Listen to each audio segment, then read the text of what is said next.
সবে বরাতে আমল করা যাবে কি যাবে? ঠিক এই যে আগামীকাল আল্লাহ পাকের একটা রহমত আমাদেরকে দিয়েছেন যে লাইলাতুন নিসফু মিনাশ শাবান, শাবান মাসের মধ্য রজনী, আল্লাহ পাকের রহমত। এই বিষয়টাকে নিয়েও বাংলাদেশে আমি দেখলাম, এটা নিয়ে আমি লেকচার দিতে চাই নাই, কারণ এগুলো আমি আসলে খুব একটা মাহফিলেও বলি না, এটা আমার ট্র্যাকও না। আমি অন্য বিষয়গুলো নিয়ে বেশি কথা বলি। ঠিক এই যে এই ইস্যুটাকে নিয়েও কথা বলতে শেষে বাধ্য হচ্ছে, কারণ দেখলাম অনলাইন অফলাইনে দুইটা দল দুটাই চরমপন্থী। একদল অতিরিক্ত বাড়াবাড়ি, একটা অতিরিক্ত ছাড়াছাড়ি। বাড়াবাড়ি আর ছাড়াছাড়ি। একটা অতিরিক্ত বাড়াবাড়ি, সে একদম শবে বরাতকে মনে হয় লাইলাতুল কদরের উপরে নিয়ে যাচ্ছে আর কি। লাইলাতুল নিসফু মিনাশ শাবানকে কোনো কোনো ক্ষেত্রে বাড়াবাড়ি পন্থীরা একদম লাইলাতুল কদরের উপরে নিয়ে চলে যাচ্ছে। আর ছাড়াছাড়ি যারা, তারা বলছে এই রাত্রে কোনো কিছুই করা যাবে না। দুইটাই চরমপন্থী, বুঝতে পারছেন না মনে হয় কথা। একদল এটাকে নিয়ে এত বেশি বাড়াবাড়ি করছে যে এটাকে একদম লাইলাতুল কদরের উপরে নিয়ে চলে যাচ্ছে। আরেক দল দেখা যাচ্ছে এটাকে এমনভাবে পরিত্যাগ করছে না, এতে কিছুই করা যাবে না, একদম কোনো ফজিলতি নাই।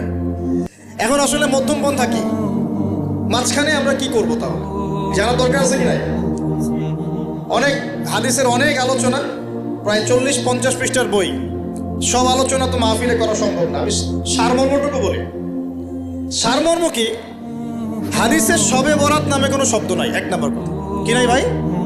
শবে বরাত নামে কোনো শব্দ নেই। আছে লাইলাতুন নিসফু মিনাশ শাবান, শাবান মাসের মধ্য রজনী। শাবান মাসের মধ্য রজনী। শাবান মাস কি? উত্তর, নবী সাল্লাল্লাহু আলাইহি ওয়াসাল্লাম রমজান মাসের পর যে মাসে রোজা রাখতে বেশি গুরুত্ব দিয়েছেন তার নাম শাবান। আমার সাথে বলেন, শাবান মাস কি? নবী সাল্লাল্লাহু আলাইহি ওয়াসাল্লাম রমজানের পরে যে মাসে রোজা রাখতে খুব বেশি গুরুত্ব দিয়েছেন তার নাম শাবান। আয়েশা রাদিয়াল্লাহু আনহা তিনি বলতেন যে শাবান মাস আসলে নবী সাল্লাল্লাহু আলাইহি ওয়াসাল্লাম এত বেশি বেশি রোজা রাখতেন যে মনে হতো তিনি রোজা ছাড়বেনই না, সারা মাস রেখে ফেলবেন। বেশি থেকে বেশি রোজা রাখতেন শাবান মাসে। প্রশ্ন হচ্ছে কেন?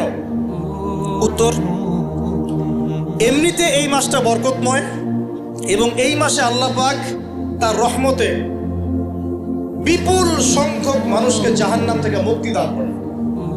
সুবহানাল্লাহ। নবী সাল্লাল্লাহু আলাইহি ওয়াসাল্লাম এই মাসকে তাজিম করতেন। এই মাসের সম্মানার্থে, এই মাসে আল্লাহর রহমত বরকতের স্বার্থে নবী করিম সাল্লাল্লাহু আলাইহি ওয়াসাল্লাম এই মাসে বেশি বেশি রোজা রেখেছেন। সুন্নত কি শিখলাম? শাবান মাসে বেশি বেশি রোজা রাখা সুন্নত। একটা কি পেলাম ভাই? শাবান মাসে বেশি বেশি রোজা রাখা সুন্নত।